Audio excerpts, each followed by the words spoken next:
Let me introduce Dr. Chris Wright. So Dr. Wright is a mathematician, is a math educator, and a father. He obtained his PhD in math from Stanford University years ago and was on faculty of math at Duke University. Teaching is his first love. He taught math in middle school, high school, and university. Moreover, he homeschooled his own son for elementary school. About 15 years ago, Chris published a series of 3 books titled Dr. Wright's Kitchen Table Math that shares his experience in teaching and tutoring children of all age with the goal of helping parents teaching math to their own children from age 2 to middle school, with tons of guidance on both resource and instruction skills. After his retirement now, Chris founded Early Family Math with the vision that all children should have access to a math learning experience in which they find the fun and the beauty in mathematics and grow up to love math. Dr. Wright's teaching experience spans a great breadth, and he has had direct experience and insight from teaching from 2-year-old children to count their fingers to up to teaching postgraduate course in college. Therefore, he has a unique and advanced viewpoints of what mathematical concepts are appropriate to develop at early age, and that has a meaningful long-term impact. He has a masterful skills in interacting with young kids. He's very good at discovering the strengths in kids who he had worked with. Chris is very good at identifying all kinds of teachable moments and take full advantage of them. Let me add why I'm here to introduce Dr. Wright. I have no mathematics background, but I have a son who loves math. My son was extremely fortunate to get to know Chris when he was 7-ish years old and greatly benefited from the mentorship relation with Chris. So here you go, Chris. Thanks for that kind introduction. Let me get my screen shared here. So I want to introduce this new program, Early Family Math, which is a free program for families with children under the age of 6. It provides fun math activities for a family to enjoy together while their children learn math. The talk today is going to cover the bullet points there on in the screen. I want to start by talking about the general state of early math education. And because I don't know other countries particularly, most of my comments will be addressing the situation in the United States, though I suspect they'll apply to a great many countries around the world. After talking about the state of things, which is generally, at least in the United States, pretty sad, I want to talk about how early family math addresses those shortcomings with its goals and characteristics. After doing that, I want to do some excerpts so you can get a real taste of what is inside the program. So I'll go through the chapters, and I've selected a few pages from each chapter so that you can get a sense of it. And finally, after all that, I want to talk about what comes next, what steps you might follow up with. So let's start with the state of things in early math education in the US. Early math is largely ignored and has very limited goals, and continues to astonish me. I think the most striking example of that to me is that there are public service announcements that talk about reading with your child, but they never ever talk about doing math with your child. It's completely neglected. And there's also an attitude of, well, we'll wait till our kid goes to school and then they can learn math then.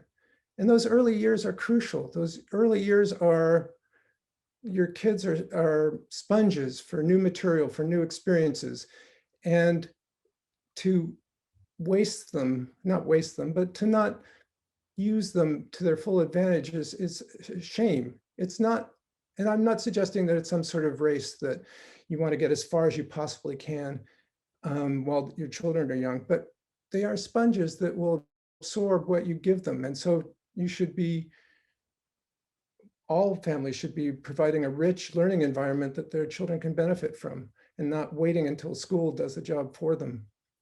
And along those same lines, that what underserved communities tend to have poor learning environments at home, and it just contributes to underserved communities not having the benefits that a real strong start for a child can give them. Another thing that amazes me is the limited goals that most math education organizations have in mind. In the US, the Common Core standards, at the end of kindergarten, they're expecting your child to be able to count to 100, but not really understand it, to do place value to 20, and to be able to do it sums where the sum is not over 10. And as I said, it's not a race. It's not like everything has to be done before they're 6 or they're doomed forever. But the goals are so limited.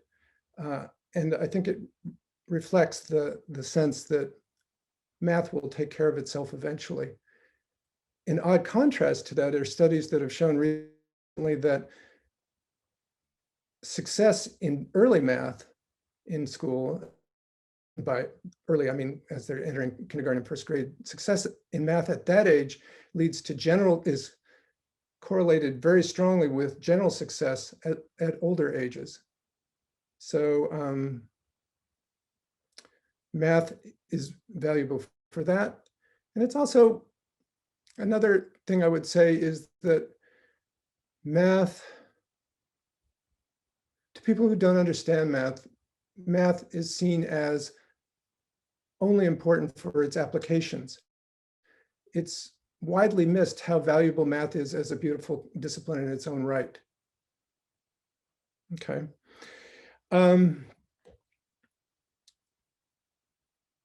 Adult math attitudes are shockingly bad in this country, on the whole, not universally, of course.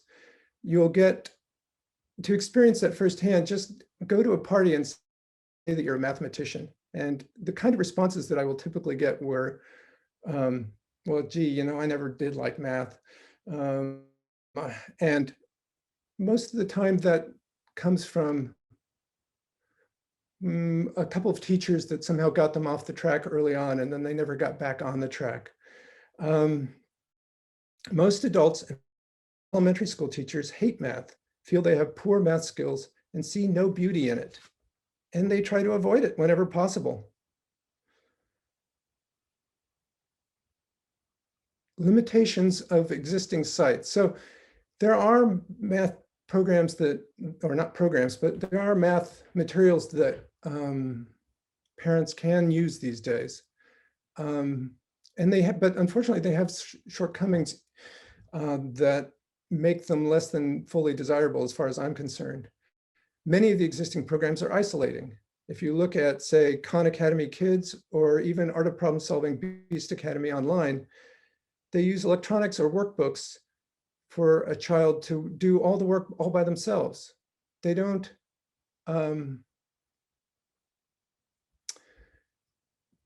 nurture a sense of belonging. It creates a sense of isolation that I find is not healthy for the children. Many of the existing programs also use uninteresting problems. For this age group, they often succumb to just using very routine drill-like problems, simple basic arithmetic, 2 + 3 kind of things, rather than asking more interesting questions that surely when somebody's 2.5, there's almost nothing you can ask that's that exciting, but it's surprising how soon you can ask more interesting things.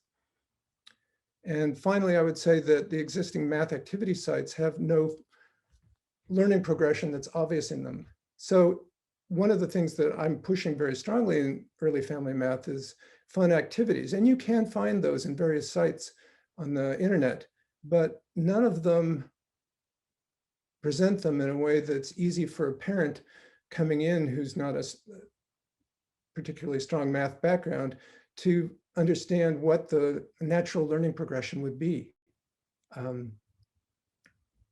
So I find that leaving parents sort of in the lurch there regrettable. So that's what I see as the current characteristics of things out there in the world. What can early family math do about that? Well, first and foremost, it consists of games, puzzles, activities, investigations, and interactive storybooks, all of which, or almost all of which, are designed to be fun and engaging for a group to do together. It's so much of that math for children under 6 can be learned incidentally. It doesn't have to be a lesson. It doesn't have to be sitting down with a worksheet. It can be done playing a game, or it can be done solving a puzzle together. All that can be a lot more entertaining, a lot more enjoyable than the drill and routine practice that is so often the way math is presented to children. Another important thing that I wanted to emphasize is that a lot of parents talk about not being able to do math with their children because, or not wanting to do math with their children because they're not confident in that, in their math skills. And for children under the age of 6, all you need to be able to do is count to 100 and do single digit arithmetic. And you're there. You're there.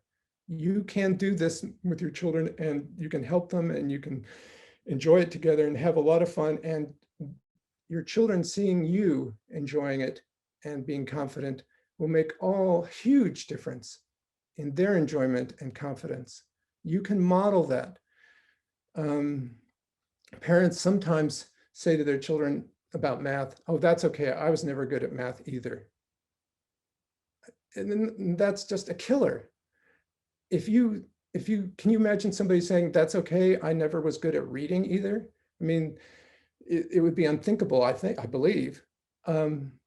Demonstrating that you're confident and happy with math will make a huge difference to your children. And that's one of the things that's built into early family math, is helping nurture that situation. The activities in this program are sequenced, so parents do not need to think about what comes next, what happens after another thing.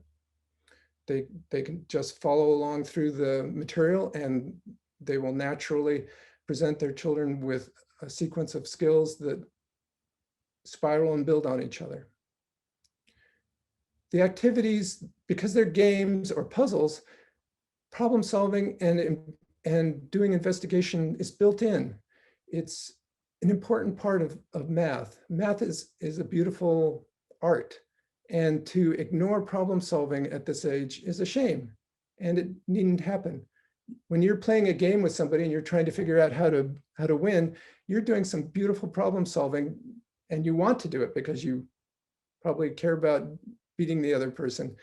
So games and puzzles provide a very natural environment in which children can experience the fullness of math. The program starts at 6 months, and you might be thinking, well, what can a child do at 6 months? And what a child can do at 6 months is to listen. What you're doing as a parent for children of that age is exposing them to all sorts of things. You're exposing them to words describing things, you're exposing them to how a chair rolls on the floor, and you're exposing them to counting 3 balls that you hand them, or whatever it might be. It's all about exposure. They are sponges, and they will pick up things and learn things, but you have to provide the exposure for them to see the patterns and eventually pick them up. And I want to emphasize, because it is a thing that can happen all too easily. Don't push this material. You can't teach a child to count to 5. It's not done that way. What you do is you expose them to counting, and eventually they pick it up. But it's not through pushing it, and it's not through being in a hurry. It's just by creating rich, nourishing learning environments. Early family math is free, it's on the internet, and it requires almost no resources to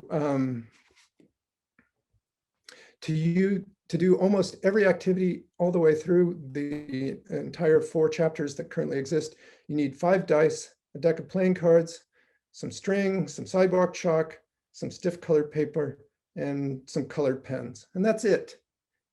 This is a program that's designed to be used by anybody, especially in underserved communities.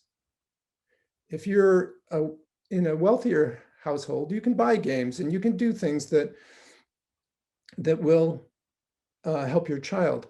But in the absence of that, this program doesn't require any of that. It just requires a few resources. It requires no cost. And I would love to see it start helping families all around the country and the world. Another aspect of this program is interactive storybooks. So the website earlyfamilymath.org has some storybooks, and it will have more in the coming weeks and months. The idea in the interactive storybooks is that while you're reading to your child, as you would do normally, say to read them a bedtime story, these books suggest additional questions and comments and observations, many of which are mathematical. And the idea is to create memories with your child that are warm and cozy, reading together and doing some math together in that time. The other aspect of that is that those habits of looking at things and counting them and talking about what's on, that the box is on top of the table, talking about relationships of things, all of that commentary, all that math that's going on in your head anyway, if you verbalize it to your child, they will be getting exposed to a lot of great stuff that will help them pick it up and learn it. The one component of early family math that still needs doing and frankly creating or just coming up with a good concept is a social component. I'm sure you've all experienced the idea that you want it to say lose some weight or do daily exercise, only to find yourself after some number of days or weeks or months not following through. There needs to be, I believe, early family math to be fully successful needs a social component that has yet to be created that will help families feel more connection with other families doing it, and therefore be less likely to not keep up the good habit, as it were. All right, so enough of what's missing and what I would say early family math does well. Let me show you a material from the 4 chapters. And there are currently 4 chapters, and their titles represent the prerequisite for starting that chapter. So chapter 1 is called I Can Hear You, which at 6 months is what your child is doing. They're finally starting to make sense of all those sounds that are coming to them, and they can hear you. They can start absorbing that stuff. At chapter 2 is I Can Count to 5. So at some point, your child will start being able to count to 5 and making good sense of it. That's a good time, roughly speaking, to start chapter 2, and so on.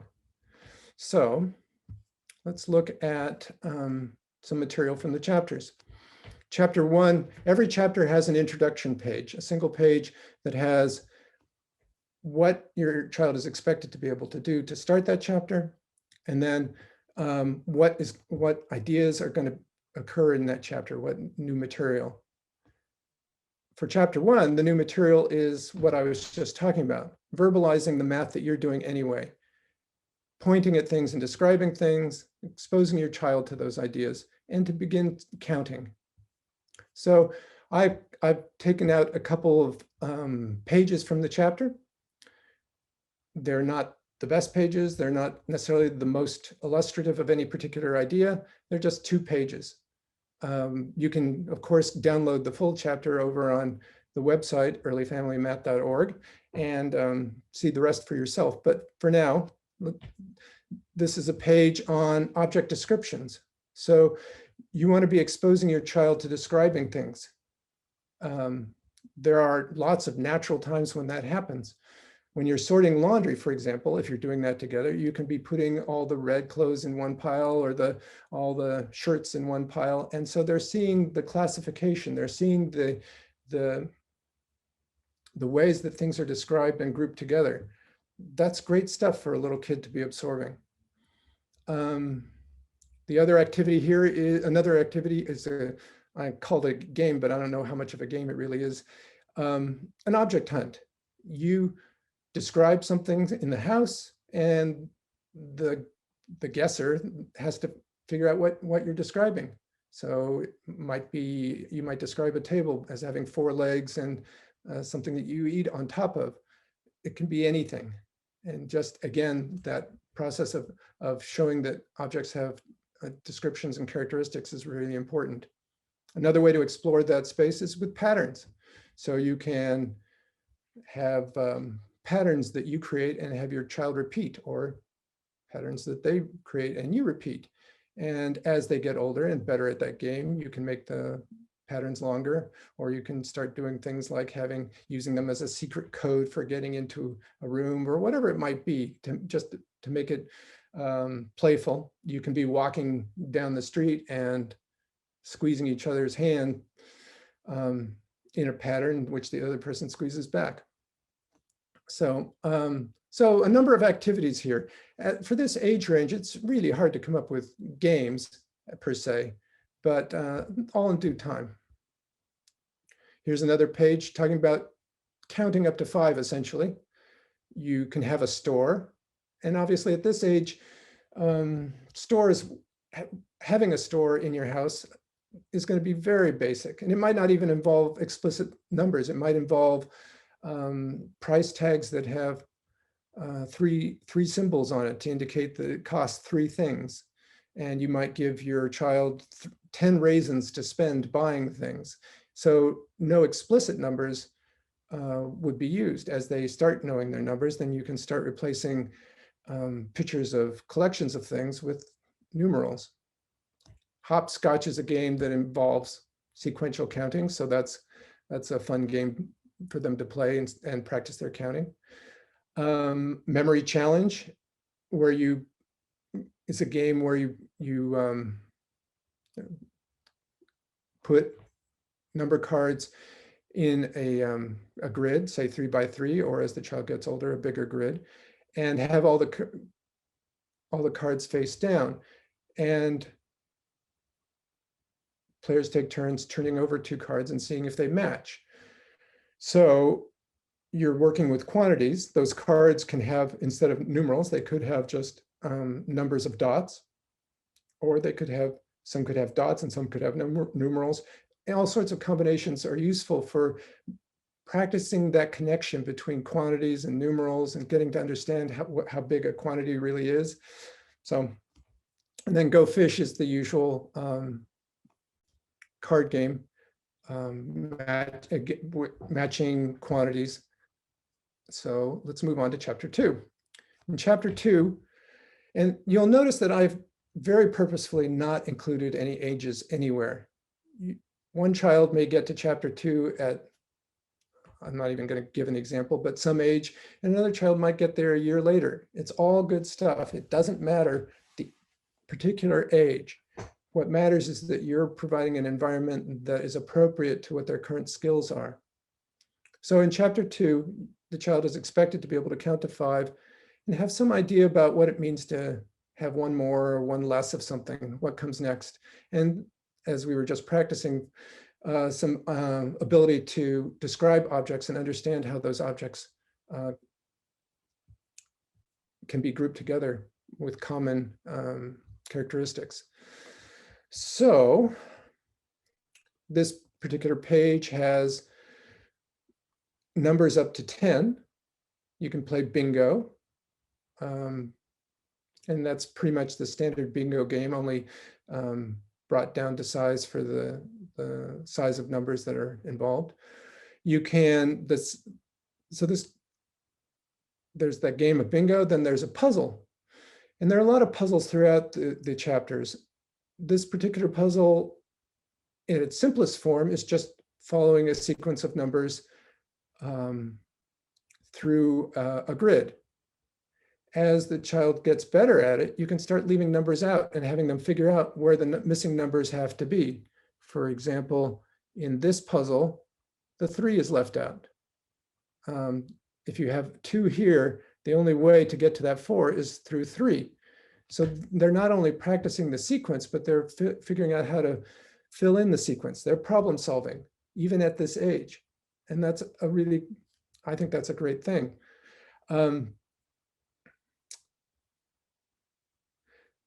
For the most part, this program is designed to have the adult creating puzzles. And you might say, well, I'd rather have a puzzle book so I can just hand them a book and I don't need to spend time creating it.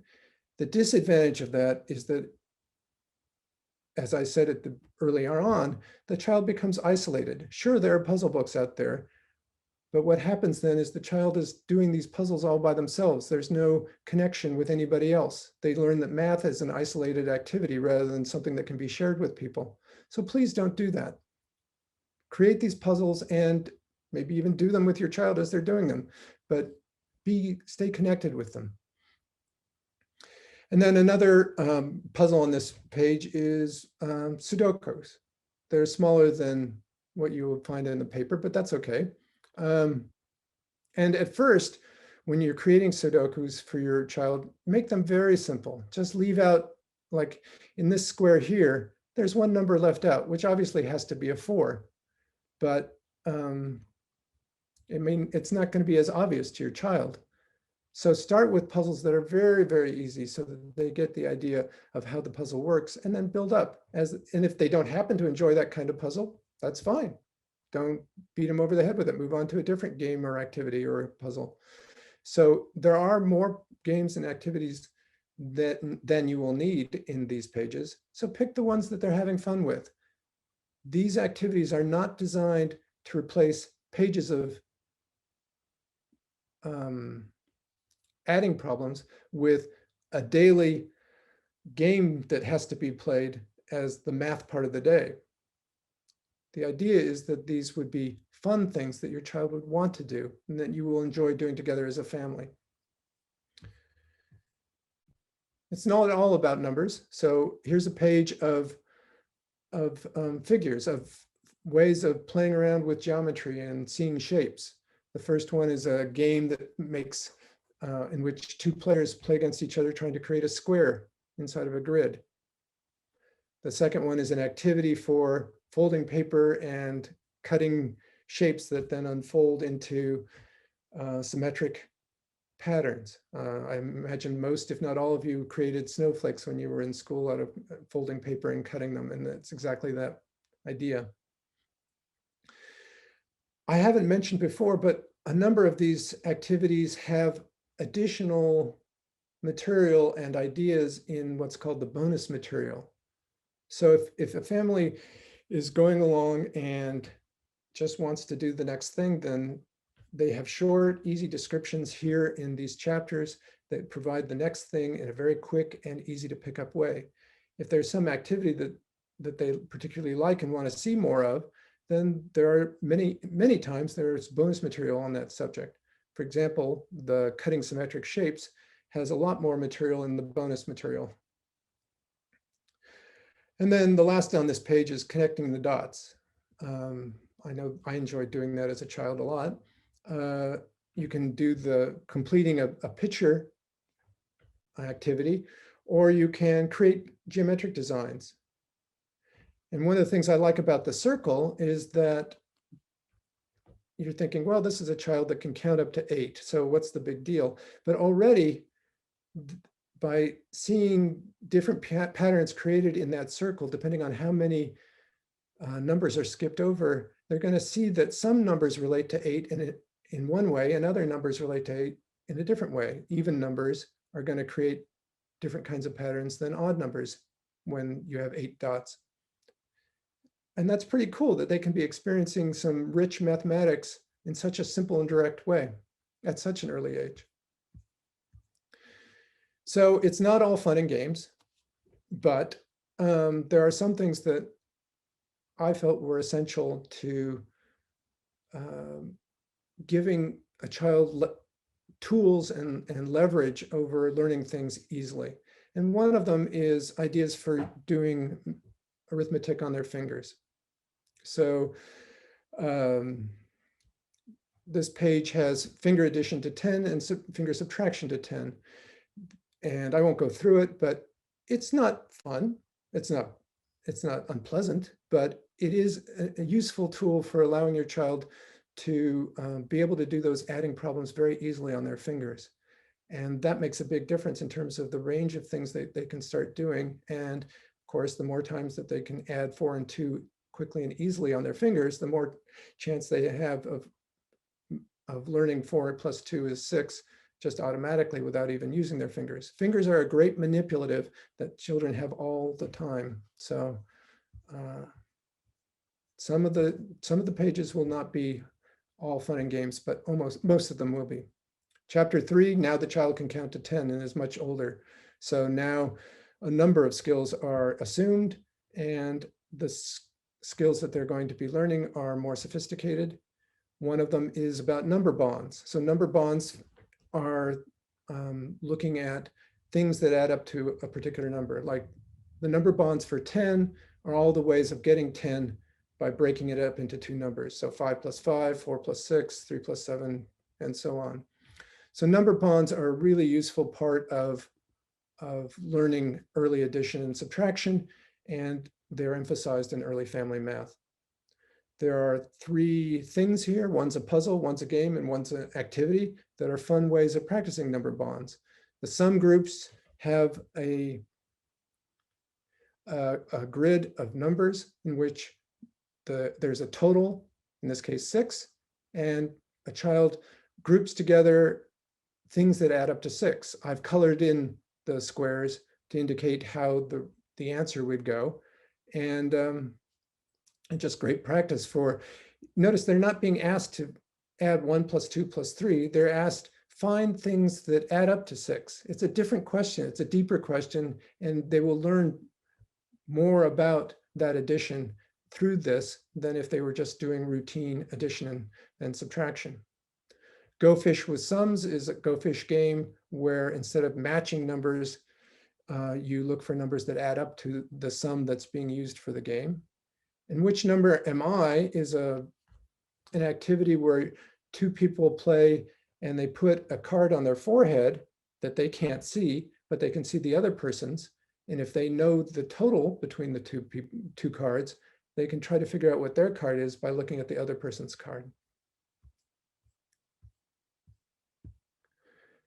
Here's a page on strategy games. Strategy games, at first glance, are not directly mathematical, and yet they help with mathematics tremendously. The problem solving the person does while they're playing a strategy game will help them immensely in being able to think clearly and effectively in mathematics. So I've put in a few examples here. There are dozens more games that I could have selected. All of that kind of gameplay is useful for helping your child get mathematically stronger. Chapter 4, the last chapter that exists currently, is for children who can count up to 20. And so new ideas that are going to be emphasized in this chapter are place value and counting up to 100 and comparing numbers, double-digit numbers. So, and also starting to get much better at mental arithmetic, adding mentally single-digit numbers and subtracting single-digit numbers. So all of those are emphasized in chapter 4, as well as skip counting, which is a very useful skill to develop for getting good at multiplication and division. So here's another page on number bonds. There's a game called War, which is essentially just doing flashcards, random flashcards, but it's couched in a game setting, so it's much more entertaining.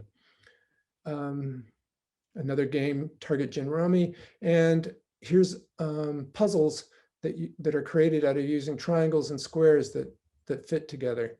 And the idea is that every triangle, well, I don't have any here that are finished, but every triangle has the difference of the two squares, or sum of the two squares, depending on which version. So for diff triangles, it's the difference.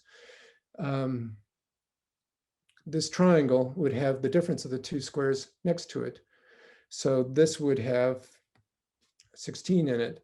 This triangle is, this square is 7 away from 24, so it's either going to be 17 or 31, and so on. So these puzzles give you another interesting way of practicing problem solving while practicing basic addition and subtraction skills.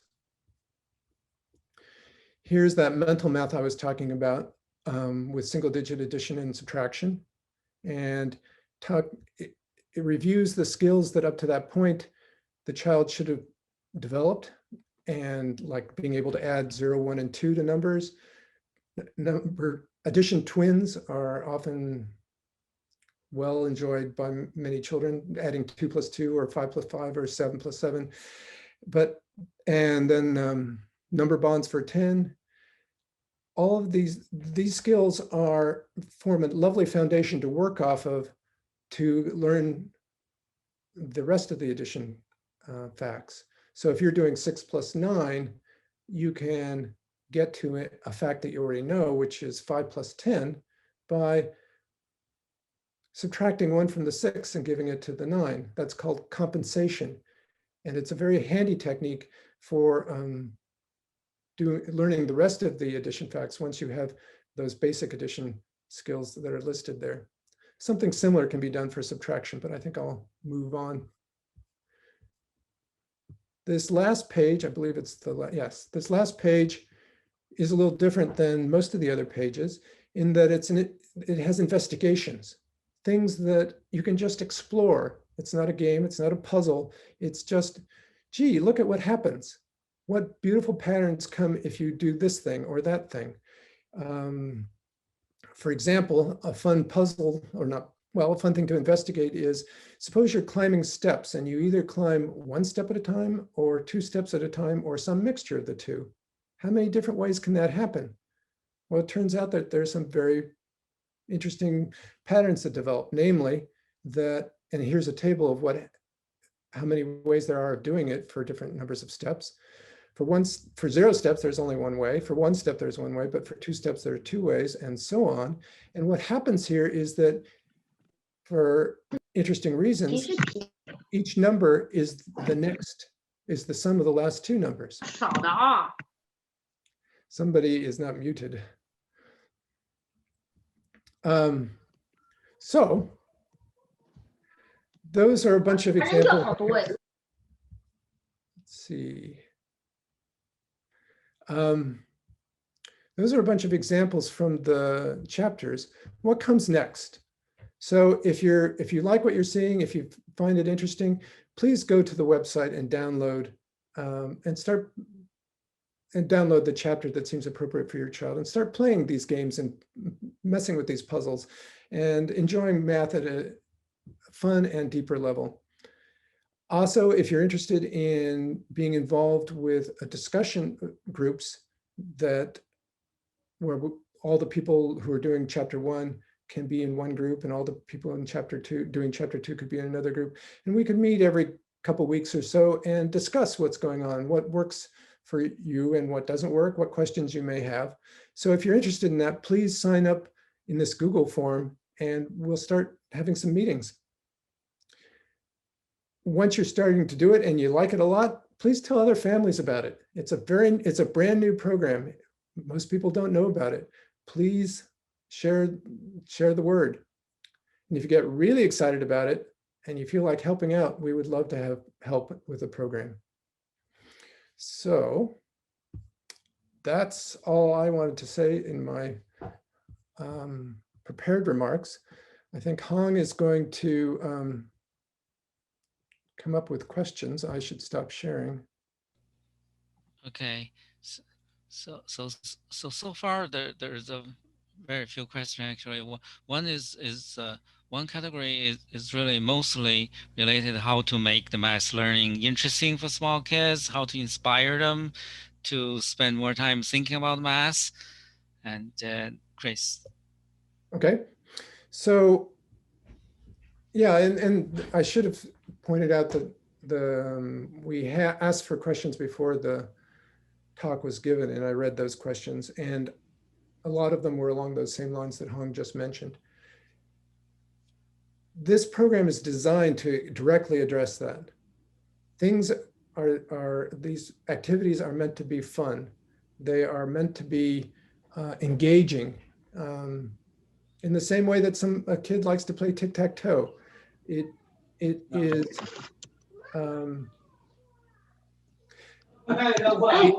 the aim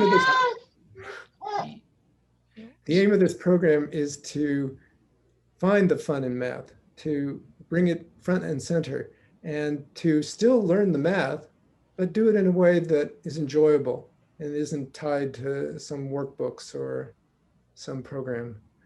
And as I said, I think partly that will be encouraged by you're not presenting it as this is the game we're playing tonight, but rather, what game would you like to play tonight? So make it something that your children choose to do, and not something that is mandatory and rigid. Did I answer that that was asked there, Hung? So a second specific question is someone asked, I have a 5.5-year daughter. Is she too old for the program? So I would say it's all about what your daughter can do now. In the coming months, I will be trying to write chapter 5 and chapter 6 that extends it. For now, if your daughter can do everything in chapter 4, she might still enjoy playing those games and doing those puzzles. So it's not as though there isn't benefits that can still be had, even if your child has already mastered that material. The problem-solving skills that get practiced, one only gets better at. One is never, perfect at. I'm still working on my problem-solving skills today, and it's just something one practices. You don't get too old for that. The next question is someone asked, do you have a game or puzzle for first and second grade kids? So a similar question. One program, so I answered that for the most part. I suspect a first and second grader would be starting to get too old for this. I do like the problems that Art of Problem Solving has in their Beast Academy books and their online stuff. As I said before in this, what I don't care for is that those problem books are designed to be given to your child and then they go away and mostly do it by themselves. I think that encourages an attitude about mathematics that's unfortunate. That said, they really do have interesting problems and interesting material. I love their attitude about math problems and practicing math. So that would be a really good source of problems. Khan Academy Kids has material too, but it tends to be more simplistic and not as interesting. So I would recommend Art of Problem Solving for people who are too old for what I've got in early family math and looking for something that would be helpful. So the next question is specifically, I have a a 4-year-old who's not interested in doing counting. So any recommendation how to engage him to learn? Sure.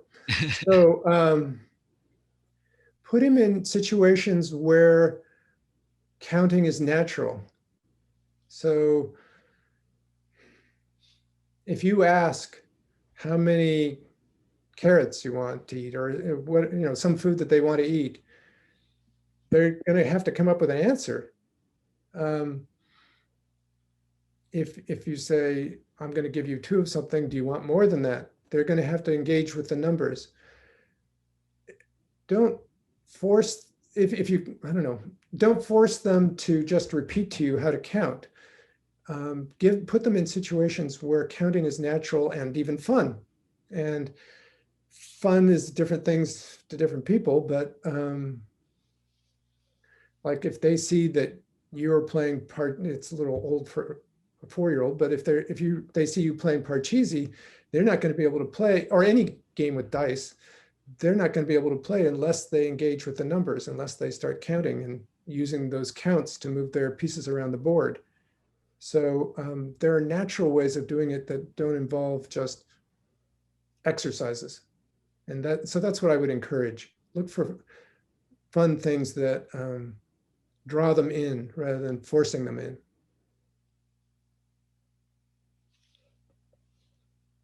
I think that's all the question I can see from the chat room.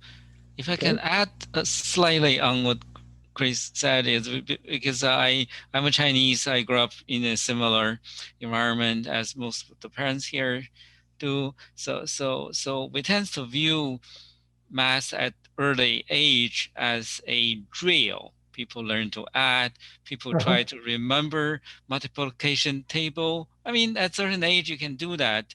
But what Chris has been saying is at very young age, that's may turn off the kids as some burden, some drill, some I mean, take them away from their freedom.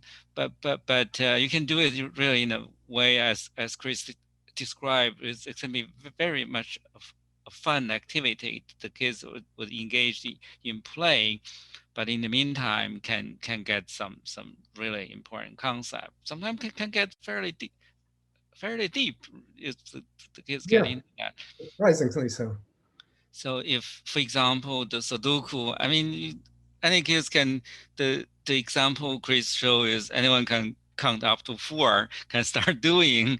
I mean, the kids can get really addicted to it. Some kids, at least, they want to know 5, 6, 7. They can do more complex, more challenging Sudoku. That's rewarding to some kids to learn additional number. And when you get to 9, I think some Sudoku can be amazingly challenging.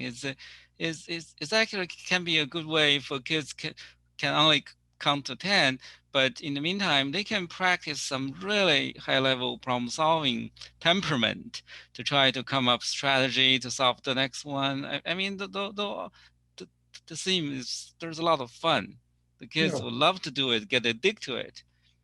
And Sudokus can lead to when adding and subtracting and multiplying and dividing are added to them, you can be practicing those skills at the same time. Not everybody will like Sudoku, and that's fine. But for those who do, yeah, it becomes motivation for practicing these math skills that doesn't feel like somebody's forcing them to do math. They're having fun solving a puzzle. Yeah. For example, some kids, when they learn some simple addition, multiplication, they can do kinkin. Is a very similar game, but it's more addicting and I mean the kids could easily be really good at calculation by doing that. And my kids, as example, I mean, when he really want to get better, and he eventually started learning some number theory stuff so that you can beat everyone else. So those Derek, can be. I miss working with Derek. He's a lot of fun.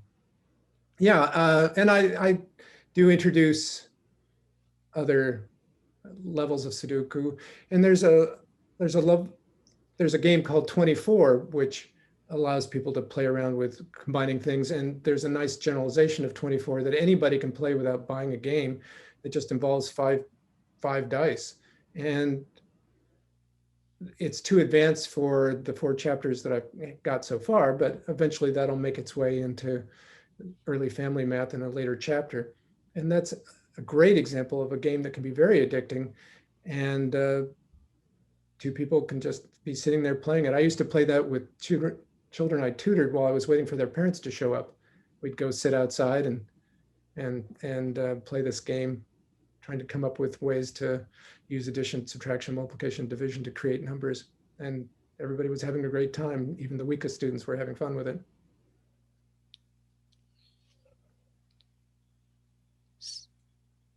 Yeah, another question is, could you share more information of the group meeting? Like, what does the group do during the meeting? Is the format of the meeting? Sure. So that is to be determined, I think, is the most honest and direct answer. I would say that it will be whatever people find useful. So if you have questions about how something works, I'll be happy to answer it. If you have ideas for other parents, you say, well, this activity on page 3, it was pretty good, but then when we made this small change to it, my children really liked it a lot more. Observations like that can be great for sharing with other families. So it'll be a chance to ask questions, make comments, share things that work, share things that don't work. Maybe there are parts of early family math that I should be taking out. It is a new program and it's going to have some revisions as time goes on. So I don't know if that's concrete enough of a description, but it really is designed to be whatever people feel is useful, and it doesn't have a preconceived notion of what it has to be.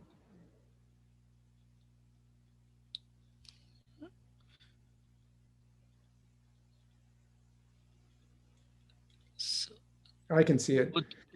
Yeah, okay, ask your email. It says, would Chris be willing to share his contact info? And of course I would. It's Chris, Chris, at kitchen table, I suppose, would you type it in, Hung?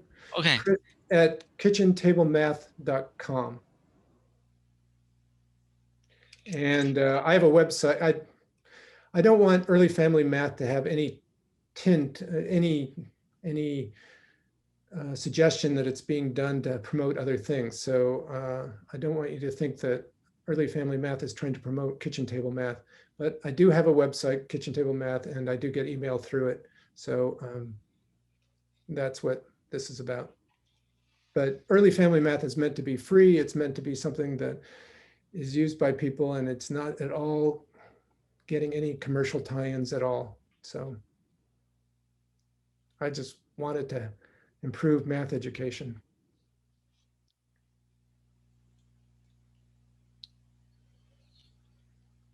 So I think that's covered Okay. all questions.